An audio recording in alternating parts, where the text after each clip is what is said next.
So everybody, this is Brian Ellison. Am I saying your last name right? That's correct. All Yep. right. Yay. And I would love some background on how you got to where you are right now, how this game got created. I don't know, where would you start? What would you start with for everybody? Well, I was born back. No. I'm So okay with that. no. Um, I guess I would start with kind of my candidacy that I ran last election cycle. In 2000, late 2017, I announced a run for Senate in the state of Michigan. And Michigan had went through kind of a goofy period with election law where we became a major party. We were a primary party for basically for one cycle based on the presidential election in 2016. And so qualifying for the ballot as a statewide candidate was incredibly difficult. So we had to get 15,000 unique signatures of registered voters, and we just didn't have the ground game in place to do that, and it was per Yeah. candidate. So we had governor candidates that had to do the same thing, and so we started a little bit late and didn't get into that. So we switched over and we ran and decided instead to run a congressional campaign in the 6th district for U.S. House. And as a part of that campaign, we were really focusing on activism. So as a candidate in the LP, there's some candidates that I think really hope to get elected, and there's some candidates that just want to get a message out and want to use that as kind of a podium or a soapbox in order to talk about freedom and liberty and and reach new crowds. And so that's what we were going for. And we took kind of a couple unique approaches. One being in almost a year ago, back, so it would have been late March of last year. We announced a voluntary initiative to arm the homeless. And Nice. That's we awesome. ended up, it went really well as far as like viral marketing goes, and we got a Sure. lot of attention. And so we kind of rolled with that kind of theme of trying to do different kinds of outreach that was, kind of shocking or surprising to people. Yeah. And that's how and that's how I started getting active with the protesting against the police and stuff like that. Very cool. Um, so yeah, I mean I'm the kind of person that I could talk. So interrupt me, please. Oh, No, that's no, fine. that's what we're here No, to hear that's from you. They yeah. hear from us all the time. I like that the whole the shocking thing. Uh, yeah, Ben White is into that too. I Oh, think yeah. they took they made a guillotine and took it down to the courthouse in Texas and did a whole thing on jury I saw nullification. that. Yeah. I saw that.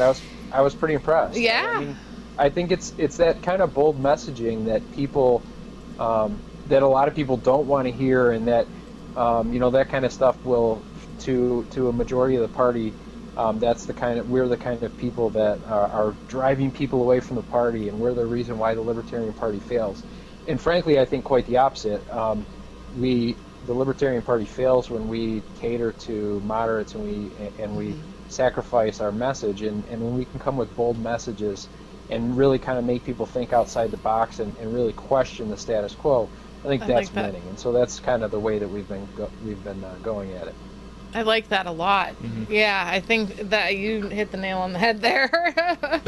Okay, so do you mind? Is it too soon to like dive into the whole story, your experience that with the No, police that has no, kind of led you not to at where you all. are right So now? yeah, so after so it would have been in April of last year, April and May of last year, in the city that I grew up in and worked in, and I live back in that city now. At the time, I was living outside of the city, but there was two police shootings. So there's one April, I should remember the dates, but I don't. They were 35 days away, one in April, one in May, and both were young men, unarmed, shot and killed by police. Incidentally, those were the only two homicides in the entire city in that year. The city has a population of just under 60,000 people. So statistically, it's incredibly remarkable that would happen in in a city like this. It's a suburban city outside of Detroit, and the media was not picking up on it. We just weren't hearing about it. Nobody was talking about it. It kind of, it made the news like, oh, there was a police shooting, and then it quickly dropped off the radar, and nobody seemed to care. And that kind of bothered me. I have young kids myself. I have 2 teenage sons who drive around in this same city, go to school in this city, and so it hit me pretty hard. In fact, my older son knew, my older son's 18, and the second young man that was killed was 20, and so they went to high school together, and he was, somewhat of an acquaintance. They weren't friends, but he knew him. So, it hit a little bit closer to home, and so I wanted answers. I went to the city commission meeting, and I spoke there, and I kind of made some accusations. We need some accountability. We need transparency. We need to make sure that people are being held accountable, and I got a small amount of support. In fact, the greatest support I got was from one of the victims' families. The widow, we connected via Facebook, and she wanted to help. We were essentially helping each other, and really, hopefully, I was more help to her than she was to me, because that's why I was doing it. But we organized a handful of protests. One was on Memorial Day at the parade. We had about 30 or 40 people show up at the parade just specifically to protest. Not bad. I gave a short speech before the parade, just to kind of bring attention to things. The news media was there. We were on a couple local stations, and really just kind of got that message out there that, hey, there's people dying. The police are killing people. And we want them to be held accountable. We want them to have body cameras, and we want civilian oversight. And, a couple various, just very basic, police accountability type measures we were looking for. Yeah. And so, we got some attention, and I didn't want it to die. And the next weekend, it might have been 2 weekends later, there was a police charity event, and it was called I'm going to get this wrong. It was called Run with the Police, but they used this infographic that said "Run from the police," and they crossed off "from," so it said "Run with the police." So it's like, look at us, we're ironic. This is fun. Yeah. So we organized a protest at that event, and we called it "Only Guilty People Run," because that's kind of the mantra, especially certainly with the first guy that was shot, was because he fled a traffic stop, thus warranting his execution, of course. Oh, yeah, boy. Right. So we organized a protest. The police were there. There was a specific detail that was assigned to essentially keep an eye on me, and if I got out of line, they were ordered to arrest me. And so they did. And I didn't even get a chance to get out of line, which was really disappointing, because I wanted to. My goal was to run in the race with my bullhorn and shouting various things that cops always shout: "Why are you running? Stop running! Give me your ID." Exactly. But they stopped me before I could do that, and so I was arrested. And that was the the first arrest back in June of last year. Wow. And so that arrest, it kind of upped the stakes. And I wasn't expecting to get arrested. I wasn't shocked by it. But I thought that I would have to do something illegal to be arrested, and they proved me wrong. So yeah.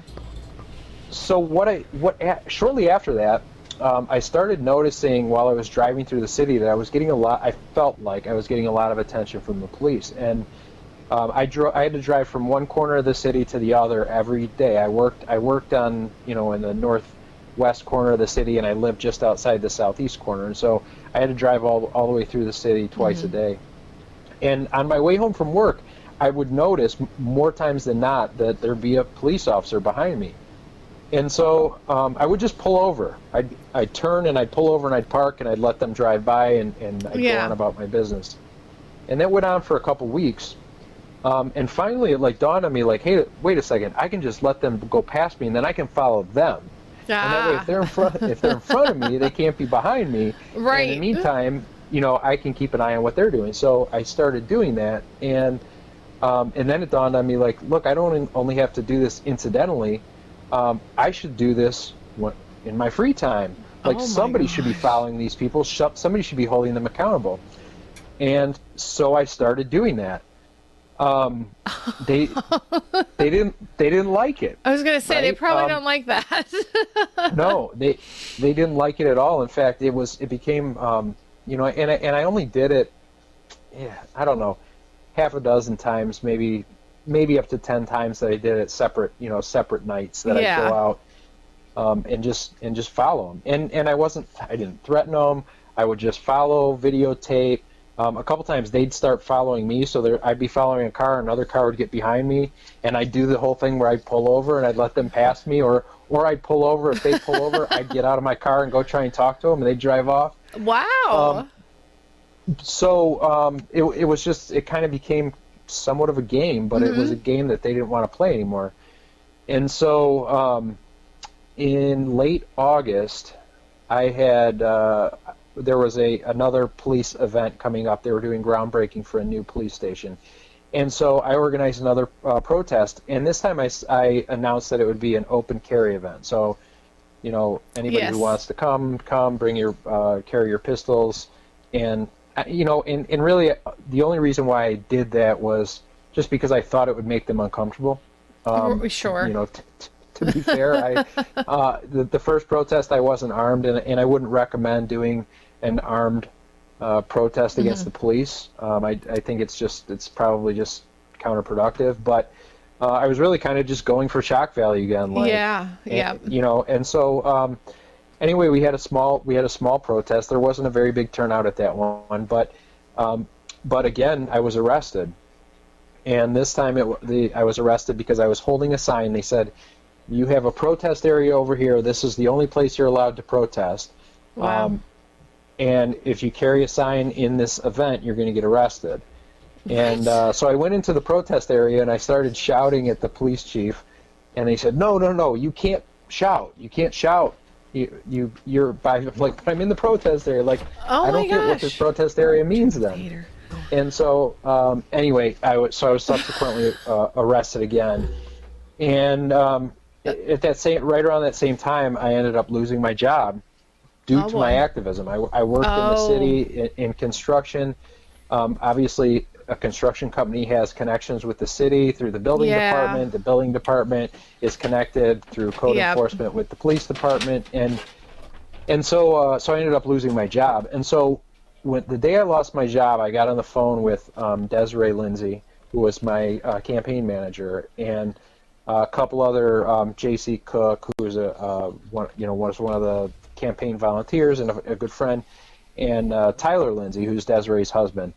And we were like, we got to do something. Like, here, and it was really kind of their idea. Like, we got to do something. You don't have a job. We got to figure out a way that we can all make some money and support, and whatever. Yes. And so, so we had a brainstorm session. We decided we came up with this idea. Originally, it was Cops Against Humanity, and our discussion group is still called that to this point. Yeah. But the idea being that the Cards Against Humanity game, but just solely focused on police issues. Right. Mm-hmm. And it was through a couple more brainstorming sessions that we ended up tweaking it, and we came up with this various, much more playable game, I think. And we came up with it, and we have the product now, and it's Thin Blue Line, the game. Yes. It's my understanding you guys have gotten a copy of it. Yeah, we got it yesterday. I'm so excited. Okay. So when we were strategizing and coming up with this idea, I was like, well, it's going to be fun, and it more than anything, I thought it would be funny and thought provoking. Yes. And that we could get get this message out and say these things that maybe people don't want to hear but need to hear on the cards. But definitely. Tyler Lindsay's like a master game designer, and when he put this thing together and came up with, it's a great game to play. Yeah. So on top of it being just, what we see as a pretty powerful and important message, it's also great. It's a lot of fun. We've gotten all positive feedback, other than we had some issues with the rules early on. Maybe the rules are a little bit too complicated. I don't know. But anyway, all the feedback we've gotten from the game has been tremendous, and so we're incredibly proud of it. We got this product and on a shoestring marketing budget right now, but we're moving games. We're selling games, and people are giving us positive reviews, and we're giving games to. I got to give a game to a chief of police, and I'm waiting to hear his Oh feedback. my gosh. Want to know what he thinks about it. I gave it to another cop and asked them to play it in their break room. And I really want to hear I really honestly want to hear their Want to hear a feedback. genuine response. Yeah. Right. Frankly, I think that most cops, because it rings so true, I think they'll appreciate it. I think they'll have a blast playing it, and I think that they'll get it. Yes. But that being said, we didn't make it for them. Right. Right. we made it for the people that don't realize all the stupid and harmful things that police officers do to people on a regular basis, and we just wanted to bring that to light. And so I think if we can get traction and get this game moving enough, I really think we can accomplish that goal. I like it because it's a fun way to bring it to people, and Right. we were giggling and laughing, last night when we were like reading through the cards and stuff and like, looking up things. And we started to set it up and it was a little bit late in the evening for us. So we're going to play it this weekend when Dave's on vacation. So we're going to play it, but we did get to play it a little bit yesterday after the kids went to bed. But I love the idea. I really, really do. And I love that Dave had to step away for a moment, but he was talking about how, when you were gone, he was talking about how he started following the police instead of the like, Oh yeah, they don't like that, do they? yeah. Oh not their favorite. no, they hate it. And in fact, after that happened, since I was on bond, right? Because I had been arrested twice. Oh yeah. They put out a bond condition saying that I could not be within 50 feet of any uniformed law enforcement officer, Whoa. essentially on the planet, or anybody on my behalf. And so that restraining order, right? Because it's a bond condition, but it's a functional restraining order. That made it into the game. So in the game, there's the Brian Ellison says hi card, right? Yes. Because if you're a cop, what you don't want to see is big bad Brian Ellison, right? And but if you have the restraining order, you can put the brakes on Brian Ellison and you can make him stay away. So yeah, that was kind of a goofy thing that For we sure, threw in but there. great. Kind of we wanted to put in the first round of games and see how well it played. It's kind of I don't know exactly how I feel about it because it feels like a real vanity thing, and that's not really my thing. But I think it does add a fun dynamic to it. Yes. And it obviously makes it relevant to me. And I just think it's hilarious. I don't know how many people have ever had a restraining order where every cop on the planet had a restraining order against somebody. I think that's something to be proud of. So Now, what if you did something where they had to visit you? So, well, you know that you know how the different rules to be apply, them. right? So it would have functioned just like a regular restraining order, where if they weren't being restrained, so they could approach me. But if they were incidentally approaching me, like the way it was originally written, it was like, say I'm driving and I stop at a stop sign, and there's a cop coming up behind me. I don't have time to stop at that stop sign because if he gets within 50 feet of me, then I'm in violation of my bond condition, so I got to go. Right? So Stop running. So it was like it made it where I had to, if I was following the letter of the bond, I would have had to engage in high-speed chases with the police to get away, run traffic signs, not stop at lights, all kinds of goofy things. And it was all just because there was absolutely no thought put into the bond condition. The judge was... the prosecutor asked for this thing, and frankly, I was like, there's no judge in his right mind that is going to grant this because it's just so broad and ridiculous. Yeah. And but I mean, at every step of the way, the court system has proven me wrong. So there was a judge that was willing to sign it, and this is a great idea. Right. That's so funny. I want to say real quickly before we continue on, that I was sent ice cream sandwiches for my birthday by David Andrew Gay, who is the creator of LMCG. Liberty Memes community group. He's also admin too of Liberty Memes. And I just want to say thank you real quick. And I am taking a bite of the ice cream sandwich. I hope you don't think that's rude. While you're talking, I'm taking a bite of the ice cream sandwich because he just had it delivered. He just had it delivered to our home. So I wanted to say thank you to David for doing that and they're delicious. You should probably put that in the freezer for now while we're. But I didn't mean to interrupt you, Brian. I just wanted to say that so in case. No, now it makes me want to go out and get an ice cream sandwich myself. I haven't had one in a while. These are from Cold Stone, and he had them sent to the house. Eat them. They're expensive. Yeah, they're very good, and I'm going to eat some more. I promise. There's a ton of them. Oh my gosh, there's so many. The kids are going to be so excited. Yeah. Happy birthday. Thank you very much. Thank you. I was excited. I'm 39. She likes birthdays. Birthdays. I don't know. It's the day you came into the world, so it is kind of a big deal. So birthday's a big deal. Yep. I just turned 40 last year, and in fact, on my 40th birthday, guess where I woke up? Oh boy! Oh no! Don't say jail. In jail. Yeah. No, well, I didn't really sleep much, so I don't know that I woke up. But yeah, I spent half of my 40th birthday in jail. But Get out. it's all for a good cause, right? Yeah. Normally that means you had a good birthday. I didn't have a good birthday. Not in this case. Wasn't that kind of trip to jail? Oh my gosh! Oh, so what is it like? I hope I'm never in there. I mean, but what's it like in there? So I've been now in a couple of city jails, and then I was in the county jail for a few days, and it's not like you'd think. So when I went to the city jail, is probably how you would expect it. One person per cell, little sleeping mat. You got your own toilet. Whatever. Lights are on all the time. Nobody stays there that long. But the county jail was really kind of shocking how it was handled. So I was sent to the county on a Friday afternoon because the judge ordered me to get a tether. For what reason, I don't know, because as soon as I got out, I filed a motion to have it removed, and it was granted. Yeah. But he sent me on Friday afternoon to jail to get a tether, and they don't do tethers until Monday, right? So I was in jail Friday, Saturday, Sunday, Monday.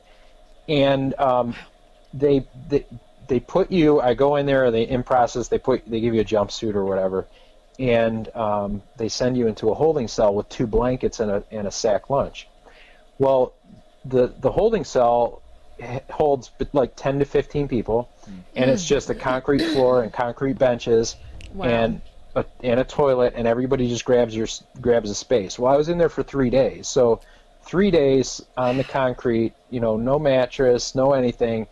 People think, oh, you go to jail and you get, a bunk and 3 hot meals a day, and I'm here to tell you that's straight up bullshit. That doesn't happen. Wow. I think eventually, the last day, so I got out Monday at 2 a.m. I was transferred to a cell where I had a bunk and a shower, and then I wasn't in that cell I was in the cell for about 12 hours before they started processing me out. Oh my gosh. Yeah, it's amazing, and there's people that spend weeks in those holding cells. Really? The lights are on 24 hours a day. Oh, there's no mattresses. You just have 2 blankets. It's ridiculous. I think if most people saw that and knew that was going on in county jail, I think most people would be pretty upset about it. Yeah. Wow. I would not be happy. That would make me so uncomfortable. Yeah, just the thought of it makes me, very uncomfortable. Thank you for your service. Yeah, right. But I did try and keep a positive attitude. Yes. And that was the good thing is because I knew what I was there for was crap, but there was guys in there that were really upset and facing really serious things, and I just tried to stay upbeat and I didn't do as much outreach as I would have liked to, but people were like, everybody's talking about what they're in there for, and I was like, I follow cops, and they're like, you're fucking crazy, man. We avoid them. So there's guys that are in there for for robbery or aggravated assault, all this stuff, and I'm the crazy one because I follow cops. So, right. it's pretty Stay away from that guy. Yeah, he follows the cops. Oh my goodness. So what do you have coming up? Is there more stuff happening for you then, because it's going to be like warmer weather? Are you going to be doing more, like activist type stuff? Since we're going into spring and summer? Yes and no. I'm not going to be doing as much of the stuff as I would like to be doing because I'm now on probation. So this is the other thing you learn about the justice system, right? Yeah. Is that you can get as much justice as you can afford. And so I was, being unemployed for, from August until January. And at the time wrapping up my congressional campaign at the same time, so being, made it obviously harder to get a job. Yeah. I ran out of the means to fight, and so I ended up taking a plea deal, and I got probation, and so a big part of my activism right now is just messing with the probation department. So I've got a motion hearing on Monday. We'll see how that goes, and they're holding 30 days in jail over my head for 2 years worth of probation, and so at some point I feel like the 30 days is going to be a better deal than oh my 2 gosh. years of probation. So. Yeah, that's what happens to a lot of the inner city where they can't defend themselves and they just take the plea deal even if they're innocent. They just don't they don't want to risk losing and actually going to prison. Absolutely.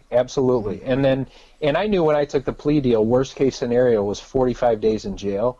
And so I thought, okay, 45 days in jail, what does that translate to in probation? 6 months, 12 months maybe probation, whatever. But no, they stuck 24 months of probation for a 45-day misdemeanor. So they're messing with you, man. Are you getting video now? I think I might have fixed it. Yeah. Yep, okay, cool. I see you guys now. I figured it out. Thanks for your patience again with everything. There's always a little glitch here or there that we have to... I think that's what makes us endearing to our fans is me just screwing things up every week. Keeping it real. Hey, I'm certainly no technical expert, so I am not. I am just here to talk and hang out. You play one on Facebook, right? Yeah, I'm going to go put these in the freezer, though. Okay, yeah, definitely. We don't want the ice cream sandwiches melting, but wow, I'm just... So do you think that you would do that? I mean, do you think you would just at some point say, like, screw it, I'm just going to take the jail time. Screw you guys, I'm out of here. Done with it? I'm not really on the fence right now. I could go either way. I do have a decent job right now, so I'm making money and paying the bills. Yeah, that's good. If that were to change, if my boss ever finds out about my activism, that might change. But if that changes, then yeah, absolutely. If I wasn't employed, I'd just go do the jail time and get it over with. Yeah. So for the time being, it's just kind of status quo. We're just going to keep going, take it one day at a time.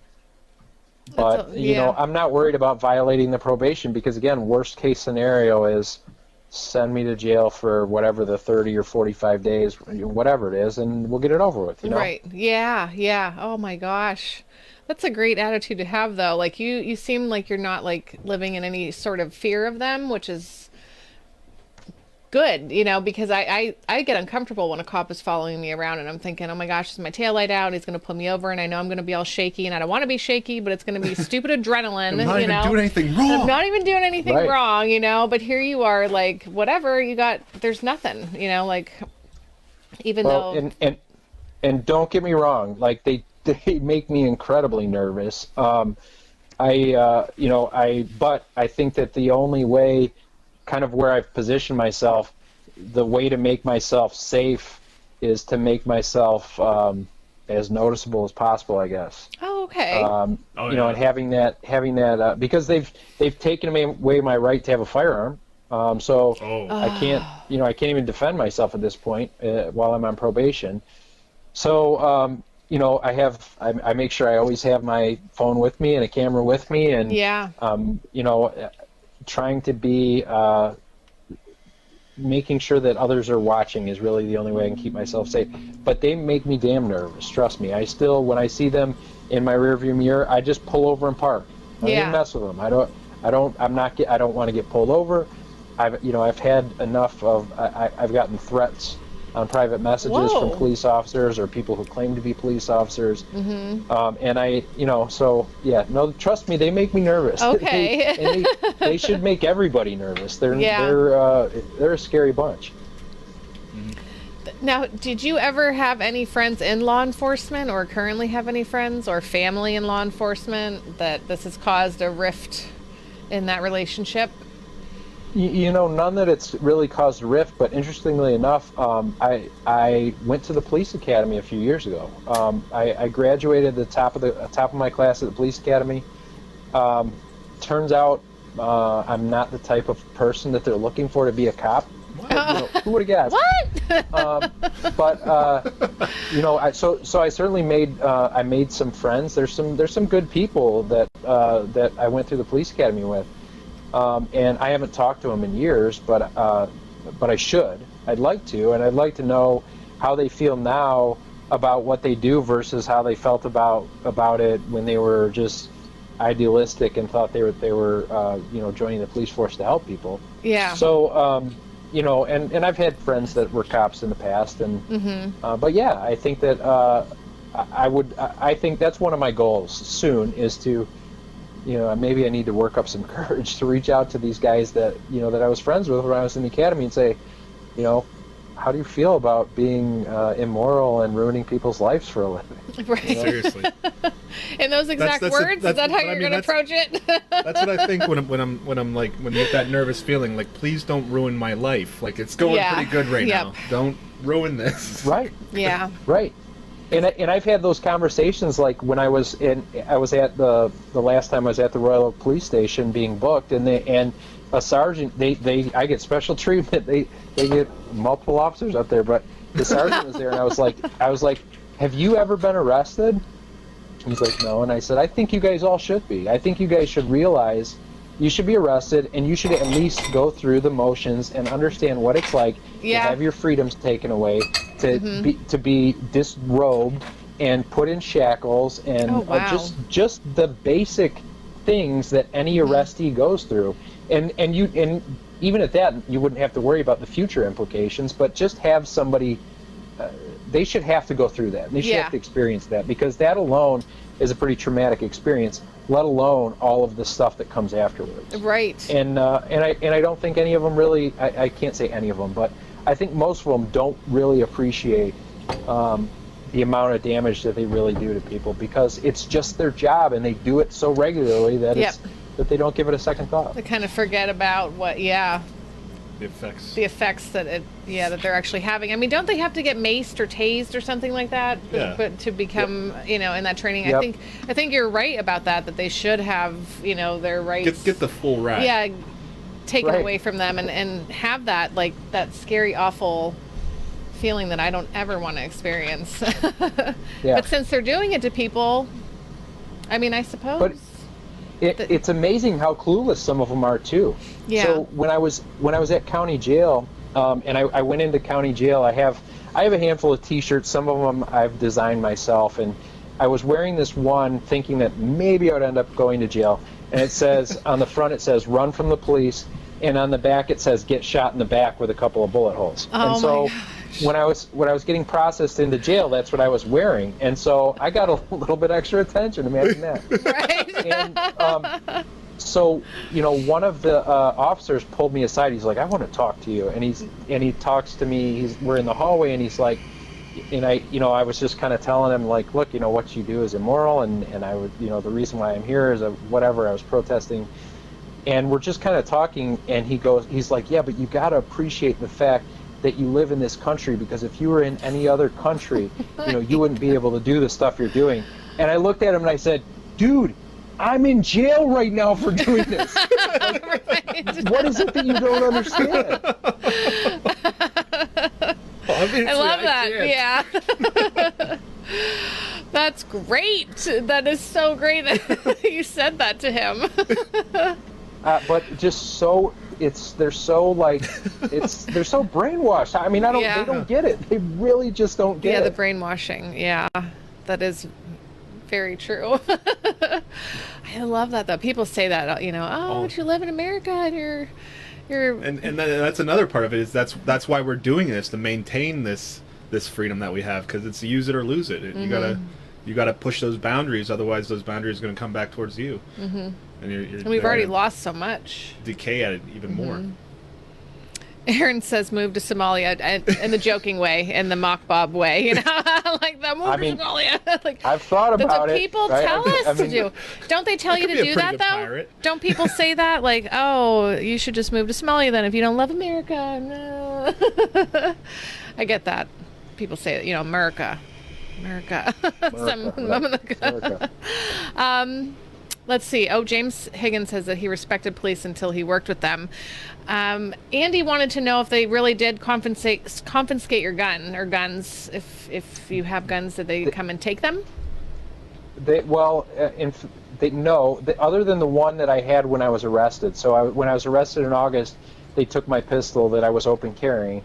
Okay. And in fact, the hearing that I have on Monday is the second hearing in order to get my pistol returned. So this was back in August. Oh, wow. It's now going to be April 8th. They still have not returned my pistol.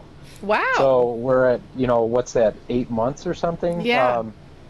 We'll see if they get it back. They did not come to my house and confiscate my pistols because my probation conditions they prohibit me from purchasing or possessing. So I can still own a firearm, and I own a handful, but the one that they confiscated, they refused to give back. So really, we'll see if I get it back on Monday. Okay, I hope you do. Keep us posted. So you're allowed to have the firearms in your house, or do you have to move them to someone else's house, or are you just not allowed to carry it around with you when you go places then? So that's a very gray area, right? So depends on how they're feeling that day. Exactly. So I really kind of the burden of proof, I believe, in the probation is on me. So if they say, well, there's a firearm in your house, prove that it's not in your possession. Do I have access to it? If I have access to it, then probably they could get me with possessing. So currently, I don't have any firearms in my house. Okay. The other condition they have is no alcohol and no drugs. No marijuana is legal in the state of Michigan, but no marijuana and no illegal drugs. And so I said, okay, so what if there's a bottle of wine in the house? And my probation officer's like, well, is it yours? I said, no, it's not mine. What if it's in my house? Well, there's not supposed to be any in your house. So, wow. It's really kind of gray area. So, if I cared, if I was really playing it very safe, I wouldn't have it in the house. Right. I don't like those gray areas where they that gives them freedom to interpret. How they want to. Let's in go that after moment. this guy. Mm-hmm. And I believe it's entirely on purpose. Oh, sure. So when they give me, like, for instance, they say you have to take this class as a part of your probation, and I say, okay, where do I go to get this class? They're like, no, you just go find one. And so then I find one and say, hey, here's a class. I'm going to take this class. They're like, no, that one doesn't count. I'm like, okay, can you tell me which one will? Can you help me out here? Yeah. But bureaucracy. It seems like they're not interested. They want you to expend all your effort, jump through a bunch of hoops. Yeah. I think that's really more what it's about rather than just a strict compliance with their rules. Yeah. Wow. That is aggravating. Very aggravating. I am so sure of it. Let us know what happens on Monday. We hope that you get your pistol back. I hope so too. And I also filed a motion to terminate my probation. So the probation was started in the end of February, and less than a month later, I filed a motion to terminate it. So we'll see how that goes. Yeah. Yeah, if that's an option that's available, we're definitely going to pursue that. I would definitely pursue that. That's great. So the Thin Blue Line, the game. Can you let people know where they can find it? We did drop a link here. Use that link. Yep, absolutely. They need to use your link. That link is important to you guys. So go to the link. You can get the game there if you want to check it out and you don't want to purchase it. I think you sign up for the mailing list and get updates. But yeah, that's the link that is in your video is going to be the best place for anybody to go and get that game. Yeah, I put it in the stream description. I actually updated it while we were streaming. Oh, okay. Yeah, So it's in the there. description. A couple Thank times you. I've Here's commented it. the game again. We did a little live That's it. stream opening last night. Yeah. We opened the thing. We were trying to get things situated. We got our new chairs, and we did an unboxing and everything. So some of the Nice. folks in the group got a chance to see that. But we're very excited, and we're going to keep everybody updated on when we're playing this. I know at least one person bought it through Yes. the link, which is awesome. Yeah, already. So we got to see So- that happen. Awesome. That's That's very great. cool. That's great. I mean, they're gonna love it. So, it's cool that they're buying it. It helps you. It helps us.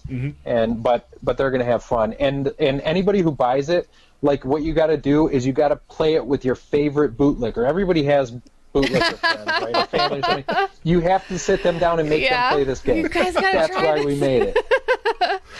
That would be so fun. It's a conversation You know starter. what? We should get one of these, buy a second one, and then drop it off at. There's a local brewery that they just have Oh, like yeah. stacks of games. We found. That's where Yeah, they we have a found shelf full of like card Cards games and Against stuff. Humanity and Yeah, like that the kind of Exploding thing. Kittens and all kinds of stuff like that. And I'm just gonna take Oh, it in yeah. there next time we go and Just kind of drop it there. put it there. You know, maybe I'll print out some Yep. rules and just That's great. and then check Yep, on it and- every once in a while. See how quickly it's gone. Yeah, we've had those same ideas. I'm gonna set up a booth at a gun show, which should be interesting because it's Yeah. gonna be mostly cop-friendly people. Oh and so, yes. we'll see how that goes though, because I feel like the cop-friendly people really could benefit from Yeah. playing this game, and so it's for their own good. It's- It's like when the government does something for us, we're just doing this. It's for your own good. And for- so I we're know gonna you try didn't and want push it. You don't on- ask on for it. We obviously know what's best for you. Right. Of course. Oh boy, my palms are like sweaty for you right now, just thinking about setting that up and just for the people and their responses and their reactions and boy, oh boy, that's going to be something. We'll see how it goes. The next gun show in this area, it wasn't till July, so I got some time to work up the nerve. Yeah. Have a little record it so we can see it. Start to finish, trust Live me. stream Start that. to finish. Right. It's a conversation starter. Did you I mean love rips that families apart? so much. Well, I'm really looking forward to playing this again. I'm so excited that you came on and talked about your story. I know Dave had to step away for a moment, Yeah, but I'll watch it now. and yeah, then I'll probably end up putting this whole thing up on YouTube. he's at gonna. least our interview. Yeah, we'll be watching this again, and everybody, share with your friends, share this stream with your friends so that they can see and hear the story. I really like it. I'm glad I got to hear it from you. I think because Desiree, was that her name? Desiree said that she was going to send a little blurb over, and then she's like, "Oh my gosh, I forgot to do it." And I'm like, "That's okay," because I kind of feel like I want to hear it from you. We like going into interviews ignorant sometimes. Yeah. So you have to explain it to us, and you're explaining it to the. and then you're explaining it to everybody else too. So. I go into every interview ignorant, so it works out well. Woo! Yeah, we did good then. Thank you so much. This was super great. Do you have any Facebook pages or anything that you want to promote or anything that you're doing that you would like to share with everybody? Yeah, definitely check out Thin Blue Line, the game Facebook page. Like it, share it. The page, I sometimes post, if there's anything on there that's like slightly offensive, it's probably me that posted it. Otherwise, all the funny stuff is somebody else. So yeah, check that Facebook page out, and you can find the game on Instagram as well. And then my own political activist page, Brian Ellison, political activist. You can follow me on Facebook there, and or find me in person on Facebook. I always looking for new friends. So Fantastic. All right. Thank you again. Let us know how things go for you on April 8th. I'll let you know. And thank you guys very much for having me on. I really appreciate it. This was thanks, so man. great. You have a good evening, Brian. All right, you too. Bye. Bye. That was so much fun.